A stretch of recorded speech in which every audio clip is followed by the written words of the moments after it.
This is the Andre Segovia Show. Greetings, everyone, and welcome to the Andre Segovia Show. I am your host, Andre Segovia. Thank you so much for joining me in this episode of the program. Today, I have a hybrid of tech and real estate. This is why I do what I do, folks. I have tech that I used to teach my fellow agents, and also tell people that that real estate is the best for them. But for those of us that are in the field that work on this is why I tell them, look, tech is the best way for you to be more efficient, to be working smarter, not harder, to get your things done. Tech can be your best friend. This, however, while it's in that sphere of real estate and tech, is not something I'm actually a big fan of. I looked into a little bit and like, oh my goodness, this is crazy. I'm in the wrong business, and you'll see why. Okay, so this is something that came across. I might have to self-censor here, but whatever. This came across my attention by a fellow content creator. I guess this is the best way to say it. Like, sorry, I'm trying to say it without laughing, but I'm laughing anyway. Okay, I can't say it with a straight face. Okay, some bitch told me. So that's literally is her name. That's her handle. That's her show. So that's how I came across this. Some bitch told me. So this one is in Los Angeles. So this is, like I said, a bit of a local booker reacts and tech talk. So this is gonna debut a little later. I actually am filming this live with those that are watching the stream on Tech Talk. So those of you that are watching on the stream are seeing this before it debuts. And for the rest of you, you'll get it whenever it debuts. So this is from April 26th. I'm recording on April 28th. This episode, and let's just dive into it. I would like to play this video, but unfortunately the audio isn't coming through for whatever reason, so I'm not even going to bother. So for those of you watching the later episode, I'm going to overlay the video on this so you can see the report. Now let's just dive into this, shall we? This comes from CBS Los Angeles. The Los Angeles real estate market is moving into the Metaverse. Metaverse being the new name for Facebook and the whole universe, the virtual world that they created. Then when you create an avatar and live in this fictional thing, the whole thing is fiction, okay? Anyway, moving into the Metaverse, where anyone who buys certain homes in Beverly Hills can also buy a sister residence that has been built in the 3D world. Great. Raquel Atlas Mays has helped hundreds of buyers and sellers in the LA area find a home. Her latest offering, a 1928 Spanish-style home that goes for the selling price of $9.4 million. The person that buys this house can actually buy a house that's already built in the Metaverse for $100,000.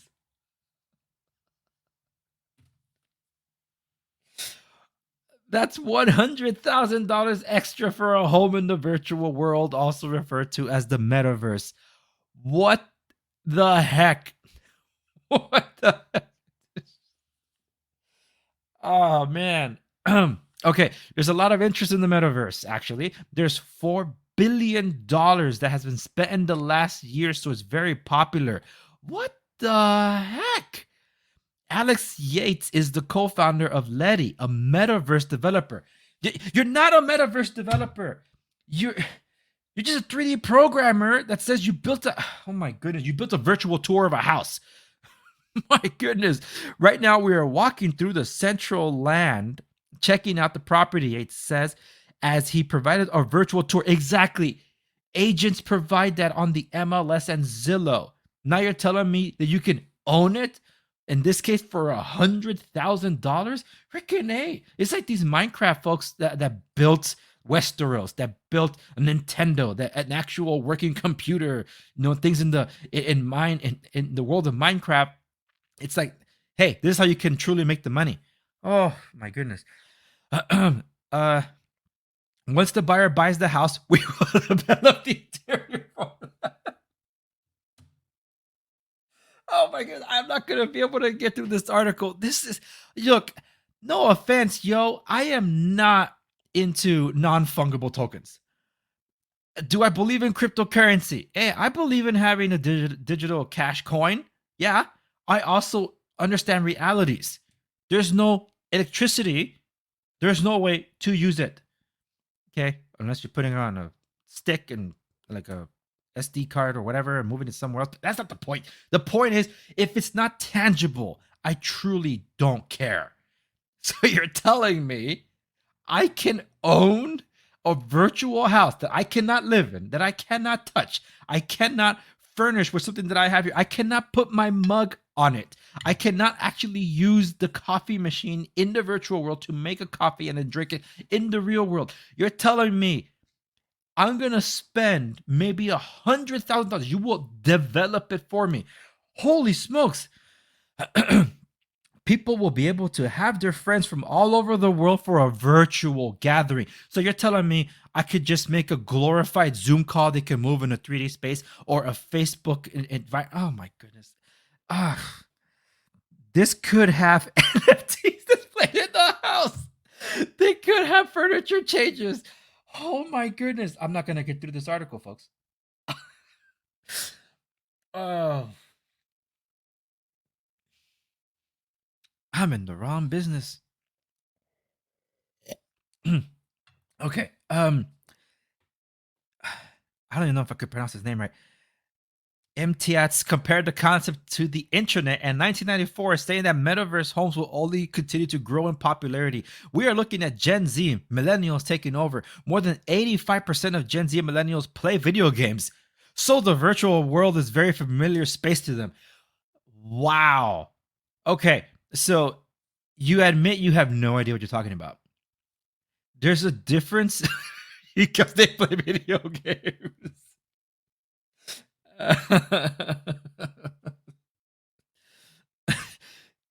You guys don't even know how to describe it. Like, oh, they play video games. Like, do you know what a difference is between a role-playing game and a multiplayer game? I don't even think they could even explain that. It's just they can't even break that down. Oh, they play Nintendo, therefore they they play Super Mario, therefore they're gonna spend $100,000 on a fictional metaverse home. It's like, unless you understand the allure of Minecraft, which I think Facebook is trying to get people to understand, it's not going to work in that sense that you think it means. For others, however, a home in the metaverse may be too much of an out-of-world experience. Mate says that's perfectly fine, and her Spanish-style home in Beverly Hills can be purchased without the virtual home. So does that mean someone can purchase the virtual home, without having to purchase the physical home?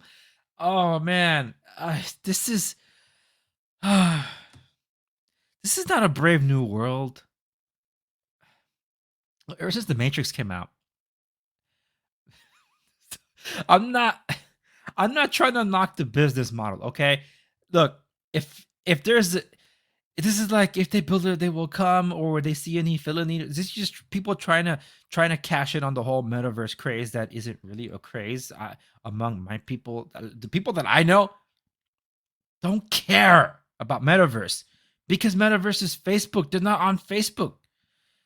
It's like, dude, these are for boomers. You're trying to reach the boomer generation and saying that hey, you play video games, right? Then you're gonna like this. You guys really don't know how to talk to the generation being raised on Minecraft, and people that love Minecraft, or people that live in mods and all that, and multiplayer worlds, fantasies, and all that. It's just that fantasies. They play in a fictional environment, a fantasy. You're trying to replicate a real world experience into a digital sphere. That's not what they're looking for. It's like you're thinking this is Dwight Schrute in The Office, where he's in a metaphysical world, and and he creates Dwight Schrute, assistant to the regional manager, in the virtual space, except that he can fly. Like, really? You didn't make yourself the regional manager? You still made yourself the assistant regional manager? That's the disconnect that I'm talking about. That people think, I could go down this road, but the business model is solid. If you can make money off it, fantastic. Take advantage of the people that have the money to spend, especially in this environment, as we're looking down the true fears of a recession that's going to happen at any moment now. But yes, tell me how people that will not have any money will spend money they don't have to buy a virtual thing they will not be able to use. Mm. Hey, more power to them. Okay, I'm just saying. I'm not them. I kind of wish I were because it's like, hey, give me your money. Here you go. Now you have a link to your virtual world in the metaverse. Wow. So either enjoy the home you just spent millions of dollars on or be in a computer in that home to enjoy the virtual world. Oh my goodness. What happened to us as humanity? I mentioned Matrix. Um Matrix was yeah, it's a phenomenal movie. It's not a franchise, it's just one movie, okay? The rest don't exist to me. But the thing is that after that there was a psychological change among people, kind of like how what happened when people saw the movie Avatar. That's as immersive as a 3D experience as it gets, okay? And Avatar the Way of Water. You can't make that up. It's like, dude, are you really naming it the sequel to Avatar after the you know what's Ang from the show, the Last Airbender, the Avatar, the Last Airbender. I don't know, the Way of Water. So, um, the psychological state of being that people were suffering that they weren't in that world, or like in the case of Avatar, or in the case of the Matrix, that they realized that maybe I am living in a in a computer simulation and I need to be unplugged from the Matrix. Well, that's actually have gotten more true with how big tech has taken more control of our lives, how social media has kind of social engineered us to be plugged in to this space that we can't tear ourselves away from. And it's due to that that many people are technically made that come true, that they're plugged into this matrix system. And like Morpheus says, that we're the battery to the matrix. That's what humanity was to the machine world in the movie The Matrix. In the real world, our personal private data is the battery that powers a lot of these big tech oligarchies because they're using our data to sell it off to the highest bidder. That's how we get targeted with ads, and it's all really social engineering. And a psychological manipulation because like you need this, you need that. Like, oh my gosh, yes, definitely. And through that comes this dangerous power to influence behaviors, influence the way you spend your money, influence the way you vote. And that's a very real thing. Now, imagine this even further when these big tech oligarchies control what you see, how you see it, when you see it, and what they want you to see. That's exactly what they do. So the metaverse thing, there's some people that have woken up to what Facebook has been doing. This is why people on the left are upset with respects to what Twitter is because of the curated information that won't. If Elon Musk is able to take control of Twitter, as the intent is, because as of right now he's not technically not the owner of it. It's going to take some time, and he could and this deal could still fall through. That the flow of information will no longer be controlled. So there was like a monopoly when you really take into account Alphabet, which controls Google, which all the searches in the world basically run through, and then YouTube, where people consume their video content, not to mention where people interact. That would be Facebook with their families and friends and things like that. And then where people kind of rely on news, so to speak, would be Twitter. Twitter has become the wire news for a lot of people. And when you can control that flow of information, and that everybody's only in on all this, yeah, it becomes a concern. So take that to the inevitable next step, which is the virtual space, which many people knew this was going to happen eventually at some point. But what is being trying to be made here with the metaverse is not the same thing as the video game sphere, where you're getting a whole fantasy experience. The whole idea of Oculus and HTC's Vive was that you're able to be transported, have an incredible experience that's quite literally out of this world, to be something or to do things you can never do in the real world. Like say fly, or you're out in some distant galaxy, you're battling aliens, or living a different time era, all these different things. That's what those experiences provide. That's not what the metaverse is doing. The metaverse is really doing is like, here, let's take your real world experience and put it in a virtual space. So in other words, your fake lives are truly fake. Now, if you only live on social media, make it more unbelievable by living in this virtual space. You buy your NFTs and you can display them there. This is ridiculous. And I don't like that.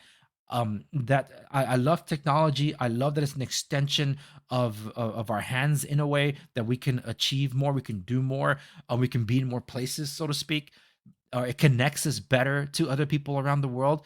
But to live in a fictional space, it's only playing on the emotions of people that think that they're already living in this real world and think that they're not here. And now you're going to make that more of a virtual reality for them. No, I just think it's even more dangerous and quite frankly stupid. But this whole thing, metaverse developer, you want me to actually say that? You're a freaking programmer and a guy that just does virtual tours. No, I'm not going to give you the virtual developer. Here, I'm making the schematics. You're building a freaking you're taking the blueprints of a home and just virtualizing them. That's literally a virtual tour. No, I will not give you the satisfaction.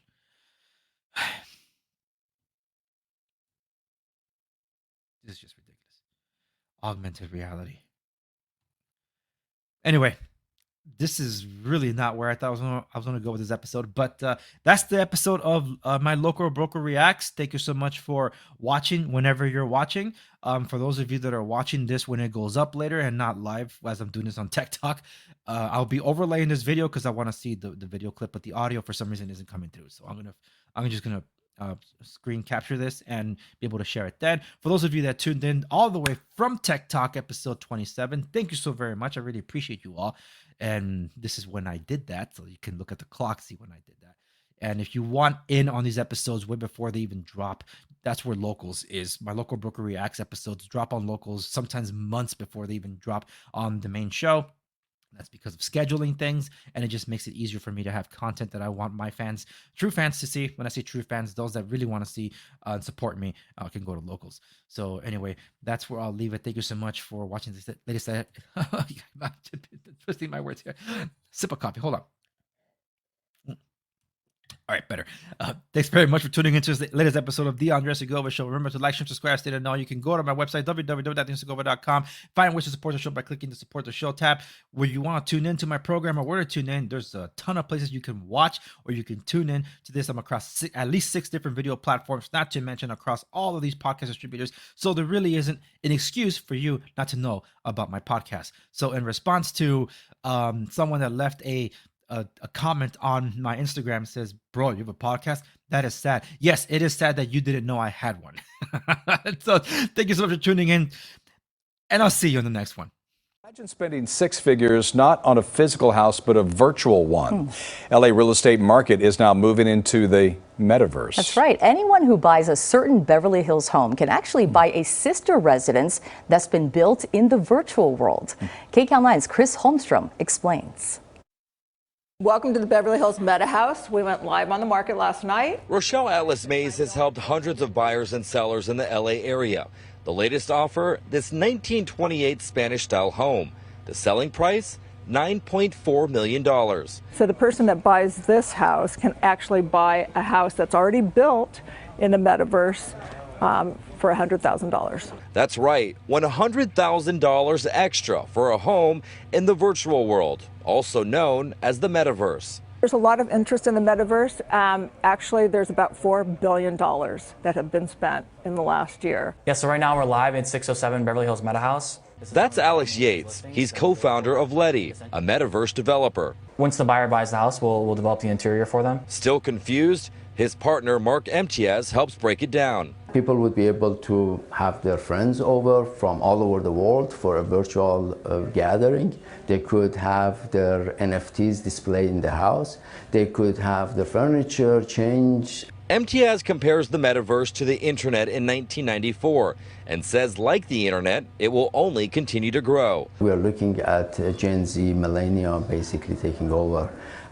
More than 85% of Gen Z and millennial play video games. So the virtual world is very familiar space to them.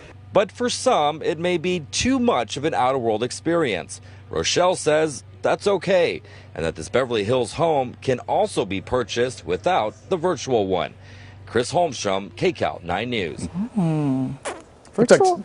Like something my son would like to play with because he Like a likes video Minecraft. game. Yeah, there you go. Does it look kind of like one of those? Yeah, it does actually, like a video game for your house. Yeah. You know, it'd be fun to change all the colors and things you would never do to your real house. I guess so. You know, you make can it hot decorate pink. that to see what it looks like in the real Yeah, thing. exactly. I'd save my money and just keep the real house. $100K for that, folks. Wow.